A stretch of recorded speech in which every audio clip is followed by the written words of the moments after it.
Hello friends, ഇന്ന് നമ്മൾ discuss ചെയ്യാൻ പോകുന്ന topic allergy, one of the most distressing conditions in today's world. അപ്പം എന്താണ് അലർജി? എന്താണ് ഇതിൻ്റെ ലക്ഷണങ്ങൾ? നമ്മൾ ബേസിക്കായിട്ട് കാണുന്ന കുറച്ച് ലക്ഷണങ്ങളുടെ അലർജിക്ക് ആദ്യമായിട്ടാണ് തുമ്മൽ. തുമ്മൽ അധികം ആൾക്കാരും കംപ്ലയിൻറ്റ് ചെയ്യുന്നത് തുമ്മൽ ഡോക്ടർ രാവിലെ എഴുന്നേൽക്കുന്ന സമയത്ത് കണ്ടിന്യൂസ് ആയിട്ട് തുമ്മുന്നുണ്ട്, അത് അല്ലെങ്കിൽ രാത്രി കിടക്കുന്ന സമയത്ത് ഭയങ്കരമായിട്ട് തുമ്മുന്നുണ്ട്, ഫാനിൻ്റെ കാറ്റ് തട്ടിക്കൂടാ, AC യൂസ് ചെയ്യുമ്പോൾ നമുക്ക് തുമ്മൽ വരുന്നു. അതിൻ്റെ കൂടെ നമ്മൾ അസോസിയേറ്റ് കാണുന്നത് വാട്ടറിങ് ഓഫ് നോസ് ആണ്. അത് മൂക്കിൽ നിന്ന് നല്ലോണം വെള്ളം പൊലിക്കുക. നമ്മളൊരു ടവലൊക്കെ യൂസ് ചെയ്യുന്ന ടവൽ വെറ്റായി പോകും, അത്രത്തോളം വാട്ടറിങ് കാണാം. പിന്നെ മൂക്കടപ്പായിട്ടുണ്ടാവാം. അതുപോലെ തന്നെ നമ്മൾ കണ്ണിൽ ചൊറിച്ചിലും കണ്ണ് റെഡ്നെസ്, കണ്ണ് നല്ലോണം ചുവക്കുകയും ചെയ്യുന്നത്, ചെവിൻ്റെ ഉള്ളിൽ ഉണ്ടാകുന്ന ചൊറിച്ചിൽ, അണ്ണാക്ക് നമ്മുടെ അപ്പർ ത്രോട്ടിൻ്റെ മുകളിൽ ഉണ്ടാകുന്ന ചൊറിച്ചിൽ, ഇതൊക്കെ നോർമൽ നമ്മൾ കാണുന്ന അലർജീൻ്റെ ലക്ഷണങ്ങളാണ്. അലർജി ആസ് സച്ച് ഒരു വാസ്റ്റ് ആയിട്ടുള്ള ടോപ്പിക്കാണ്. അപ്പോൾ നമ്മൾ ഇന്ന് കൂടുതൽ ഡിസ്കസ് ചെയ്യാൻ പോകുന്ന അലർജി റൈനൈറ്റിസ് ആണ്. അപ്പം അതിൻ്റെ ലക്ഷണങ്ങളെന്ന് കൂടുതൽ നമ്മൾ പറയുന്നത്. അപ്പം നമ്മൾ എന്തുകൊണ്ടാണ് അലർജി നമുക്ക് വരുന്നത്, അതിൻ്റെ കാരണങ്ങൾ, ബേസിക് കുറച്ച് കാരണങ്ങൾ നമുക്ക് നോക്കാം. ഫസ്റ്റ് നമ്മൾ നോക്കുന്ന പൊടി, പുക, തണുപ്പാണ്. ഇതിൽ പൊടി എന്ന് പറഞ്ഞു കഴിഞ്ഞാൽ നമുക്ക് എല്ലാ പൊടികളും നമുക്ക് അലർജിക്ക് കാരണമാവുന്നില്ല. കൂടുതൽ നമ്മൾ കാണുന്നത് പഴകിയ പൊടികളാണ്. പഴകിയ പൊടികൾ എന്ന് വെച്ചാൽ നമ്മളിപ്പം ഒരു വീട് ക്ലീൻ ചെയ്യുകയാണ്, അപ്പം നമുക്ക് മാറാല്ല, നമ്മുടെ പഴയ ബെഞ്ചുകൾ അല്ലെങ്കിൽ നമ്മുടെ പഴയ റാക്ക് ക്ലീൻ ചെയ്യുന്നു, അപ്പം നമ്മൾ അതിലുണ്ടാകുന്ന പഴകിയ പൊടികൾ ഡെഫിനറ്റ്ലി നമുക്ക് അലർജി സിംറ്റംസ് നമുക്ക് അഗ്രവേറ്റ് ചെയ്യുന്നുണ്ട്. സെക്കൻഡ്ലി തണുപ്പാണ്. തണുപ്പ് മീൻസ് നമുക്കുണ്ടാകുന്ന ക്ലൈമറ്റ് ചേഞ്ചസ്. ഇപ്പം ക്ലൈമറ്റിൽ ചേഞ്ച് നമുക്ക് വേനൽക്കാലത്ത് നിന്ന് നമുക്ക് മഴയിലേക്ക് പോവുകയാണെങ്കിൽ ക്ലൈമറ്റ് ചേഞ്ച് ചെയ്യുന്നത് നമുക്ക് ബാധിക്കുന്നുണ്ട്. അതുപോലെ തന്നെ തണുപ്പ്, ഫുഡ് ആൻഡ് ഡ്രിങ്ക്സ്, തണുപ്പ് നിർബന്ധമായിട്ടും ഒഴിവാക്കേണ്ട ഒരു കാര്യങ്ങളാണ്.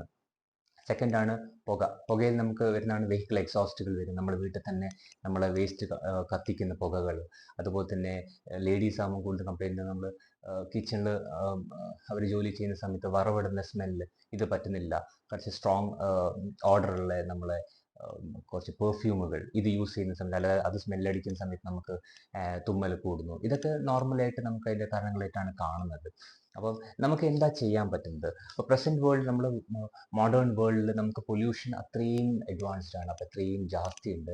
അപ്പോൾ നമ്മളെ ഇന്നത്തെ കാലത്ത് നമുക്ക് ഈ 3 ഫാക്ടേഴ്സ്, പൊടി, പുക, തണുപ്പ്, നമുക്ക് ഒരു പരിധി വരെ നമുക്ക് റെസ്ട്രിക്റ്റ് ചെയ്യാൻ പറ്റുന്നുള്ളൂ.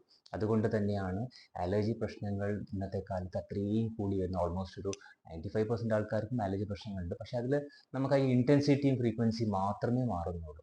അപ്പം അതിനനുസരിച്ചിട്ടാണ് നമ്മൾ ട്രീറ്റ്മെൻറ്റ് നമ്മൾ പ്ലാൻ ചെയ്യുന്നത്. അപ്പോൾ നമുക്ക് അലർജി വന്നാൽ നമുക്ക് എന്താ പ്രിവെൻറ്റീവ് മെഡിസിൻ അല്ല പ്രിക്കോഷണറി മെഷേഴ്സ് എന്തൊക്കെയാണെന്നുള്ളത് നമുക്ക് നോക്കാം. ഫസ്റ്റ്ലി നമുക്ക് ഡസ്റ്റിനെ പ്രിവെൻറ്റ് ചെയ്യാൻ ഏറ്റവും നല്ല മാർഗ്ഗം മാസ്കിംഗ് ആണ്. നിങ്ങൾക്ക് പറ്റുകയാണെങ്കിൽ, പ്രത്യേകിച്ച് നിങ്ങളൊരു പബ്ലിക് ട്രാൻസ്പോർട്ട് യൂസ് ചെയ്യുന്ന ആളാണെങ്കിൽ തീർച്ചയായിട്ടും നിങ്ങൾ മാസ്ക് ഉപയോഗിക്കുന്നത് നല്ലതാണ്. 2 വീലർ യൂസ് ചെയ്യുകയാണെങ്കിൽ മാസ്ക് ഉപയോഗിക്കണം. കാരണം പ്രത്യേകിച്ച് ഇപ്പോൾ നല്ല ചൂടും കൂടിയാണ്, അപ്പോൾ നല്ല പൊടി ഉണ്ടാവും. അപ്പോൾ പൊടി നമ്മളുള്ള സമയത്ത് നിങ്ങൾ മാസ്ക് ധരിക്കുന്നത് കൊണ്ട് നല്ലൊരു ഫിൽറ്ററാണ്. അപ്പം നമുക്ക് അതിൽ അധികം നമുക്ക് പൊടി തട്ടുന്നില്ല, നമുക്ക് അലർജി ഫാക്ടേഴ്സ് കുറഞ്ഞിരിക്കും. സെക്കൻഡ്ലി തണുപ്പാണ്. തണുപ്പ് നിർബന്ധമായിട്ടും ഈ ചൂട് കൊണ്ട് തന്നെ നമ്മൾ കൂടുതലും നമുക്ക് ഫ്രീസ് ചെയ്ത ഫുഡ് ആൻഡ് ഡ്രിങ്ക്സ് ആണ് കൂടുതൽ താല്പര്യം. പക്ഷേ ഇത് യൂസ് ചെയ്ത് കഴിഞ്ഞാൽ നിങ്ങൾക്ക് അലർജി കൂടുകയാണ്. തേർഡ്ലി നമ്മൾ നോക്കേണ്ടത് നമ്മുടെ ശരീരത്തിന് വേണ്ട റെസ്റ്റാണ്. നമ്മൾ അധികം ആൾക്കാർക്ക്, നമുക്ക് ഇന്നത്തെ കാലത്ത് നമുക്ക് 24 hours നമുക്ക് തികയാണ്ട് വരികയാണ്. അപ്പോൾ നമ്മൾ കോമ്പൻസേറ്റ് ചെയ്യുന്നത് നമ്മൾ റെസ്റ്റിംഗ് ഫാക്ടേഴ്സാണ്. റെസ്റ്റിംഗ് ഫാക്ടർ നമ്മൾ കുറയാണ്. അപ്പോൾ അത് തീർച്ചയായിട്ടും അതിലൊരു കോമ്പൻസേഷൻ പാടില്ല. റെസ്റ്റ് നിർബന്ധമായിട്ട് നമ്മുടെ ശരീരത്തിന് വേണ്ട ഒരു ഘടകമാണ്. അത് കൃത്യമായിട്ട് നിങ്ങൾ മെയിൻറ്റെയിൻ ചെയ്യേണ്ട ഒരു കാര്യങ്ങളാണ്. പിന്നെ നമ്മൾ ശ്രദ്ധിക്കേണ്ടത് ഈ ക്ലൈമറ്റ് ഫാക്ടേഴ്സ് ആണ്. നമുക്ക് ഈ ക്ലൈമറ്റ് ചേഞ്ചസ്, പെട്ടെന്ന് നമുക്ക് വേനൽ മഴ പെയ്യുന്നു, ഈ മഴ കൊള്ളാതിരിക്കാൻ ശ്രമിക്കണം. ഡെഫിനറ്റ്ലി നമുക്ക് അതിൽ ബുദ്ധിമുട്ടുണ്ടാവും. പിന്നെ നമ്മൾ കുളി നമുക്ക് 2-3 പ്രാവശ്യം തല നനച്ച് കുളിക്കുന്നുണ്ടെങ്കിൽ തീർച്ചയായും അത് ഒന്നിലേക്ക് ചുരുക്കണം. നിങ്ങൾക്ക് മേല് കഴുകാം, ബട്ട് ഹെഡ് വാഷിംഗ് ഒറ്റ തവണ മതി. പ്രിഫറബിളി മോർണിംഗ് സെഷനായിരിക്കും കുറച്ചും കൂടെ ബെറ്റർ ആവുന്നത്. പിന്നെ നമ്മൾ ഈ അലർജീൻ്റെ കേസിൽ നമുക്ക് ഏറ്റവും വലിയ ബുദ്ധിമുട്ട്, അലർജി മോസ്റ്റ്ലി നമ്മൾ തുമ്മലാണ് ആദ്യത്തെ അതിൻ്റെ ഒരു ട്രിഗർ ആയിട്ടുള്ള സിംറ്റം നമ്മൾ കാണുന്നത്. അപ്പം പല ആൾക്കാരും ഇത് ഒരു നെഗ്ലക്റ്റഡ് ആയിട്ടുള്ള ഒരു സംഭവമാണ് ഈ തുമ്മൽ എന്ന് പറഞ്ഞാൽ. കാരണം നമുക്ക് രാവിലെ അല്ലെങ്കിൽ അധിക പേഷ്യൻസ് നമുക്ക് വരുന്നതെന്ന് വെച്ചാൽ ഡോക്ടർ രാവിലെ കുറച്ച് തുമ്മലുണ്ട്, പിന്നെ വലിയ കുഴപ്പമില്ല, പിന്നെ ഡേ ടു ഡേ ആക്ടിവിറ്റീസിൽ നമ്മൾ ഏർപ്പെടുന്നു, നമുക്കത് വലിയ ബുദ്ധിമുട്ടുകൾ കാണുന്നില്ല. അതുപോലെ തന്നെ രാത്രി തിരിച്ച് വരുമ്പോൾ തുമ്മൽ വരുന്നു. അപ്പോൾ രാത്രി കിടക്കാൻ നേരത്ത് കുറച്ച് തുമ്മുന്നു, രാവിലെ തുമ്മുന്നു, അത് വലിയ പ്രശ്നമല്ല. പക്ഷേ ഈ നെഗ്ലക്ഷൻ ആണ് നമുക്ക് അസുഖം കൂട്ടാനുള്ള ഒരു കാരണമാവുന്നത്. എന്ന് വെച്ച് കഴിഞ്ഞാൽ നമുക്ക് തുമ്മൽ ചുമയിലേക്ക് പോകുന്നു, ചുമ ശ്വാസമുട്ടലിലേക്ക് പോകുന്നു. അപ്പോൾ മോസ്റ്റ്ലി നമ്മുടെ അടുത്ത് വരുന്ന ഓൾമോസ്റ്റ് ഒരു 80-90% കേസുകളും ശ്വാസമുട്ടായിട്ട് വരുന്ന ആൾക്കാരായിരിക്കും. അതിൽ എന്താ വെച്ചാൽ അധികവും ഈ നെഗ്ലിജൻസ് ആണ് കാരണം. നമ്മൾ ഈ തുമ്മൽ വരുന്ന സമയത്ത് നമ്മളത് കൂടുതൽ നമുക്ക് അതിനൊരു പ്രാധാന്യം നമ്മൾ കൊടുക്കുന്നില്ല. അപ്പോൾ നമ്മളത് കേസ് വഷളാവുകയും അതിനോട് നമുക്ക് ശ്വാസമുട്ടലിലേക്ക് പോവുകയാണ് ചെയ്യുന്നത്. അപ്പോൾ തീർച്ചയായിട്ടും നമുക്കിത് ശ്രദ്ധിക്കേണ്ട കാര്യങ്ങളാണ്. അപ്പോൾ നമുക്ക് തുമ്മൽ അല്ലെങ്കിൽ നമുക്ക് അലർജിൻ്റെ എത്രത്തോളം നമുക്ക് അതിൻ്റെ ഇൻറ്റൻസിറ്റി നമ്മുടെ ശരീരത്തിൽ ഉണ്ടെന്ന് അറിയാൻ വേണ്ടിയിട്ട് നമുക്കിപ്പോൾ പ്രസൻറ്റ് കുറേ ബ്ലഡ് ടെസ്റ്റുകളുണ്ട്. നോർമൽ ഒരു റൂട്ടീൻ ബ്ലഡ് ടെസ്റ്റ് ചെയ്താൽ തന്നെ നമുക്ക് അതിന് ഇസ്നോഫിൽ കൗണ്ട് നോക്കിയാൽ അറിയാം. പിന്നെ ഇപ്പോൾ നമുക്ക് AEC നോക്കാം, നമുക്ക് IgE നോക്കാം. ഇതിൻ്റെയൊക്കെ ലാബ് വാല്യൂസ് അനുസരിച്ച് നമുക്ക് അറിയാൻ പറ്റും നിങ്ങളുടെ ശരീരത്തിൽ നമുക്ക് എത്രത്തോളം അലർജി പ്രശ്നങ്ങളുണ്ടെന്നുള്ളത്. അപ്പം നമ്മൾ ഹോമിയോപ്പത്തിക് അപ്രോച്ച് എങ്ങനെയാണെന്നുള്ളതാണ്. അപ്പം നമ്മുടെ അലർജിയിൽ നമുക്ക് നല്ല നല്ല രീതിയിൽ നമുക്ക് അലർജീനെ കൺട്രോൾ ചെയ്യാം.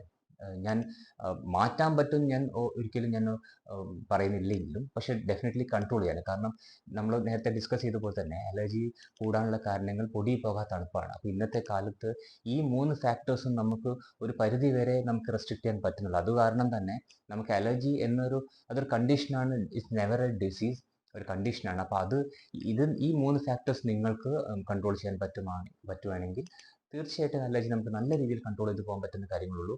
അതിൽ ഒരു ഡൗട്ടും നിങ്ങൾക്ക് ആവശ്യമില്ല. അപ്പം നമുക്ക് ഹോമിയോപ്പത്തിക് അപ്രോച്ച് എങ്ങനെയാണുള്ളത്? അപ്പം ഹോമിയോപ്പതി നിങ്ങൾക്ക് എല്ലാവർക്കും അറിയാം, നമുക്ക് സിംറ്റമാറ്റിക് ട്രീറ്റ്മെൻ്റ് ആണ്. അപ്പം എല്ലാ കേസും ഒരുപോലെയല്ല.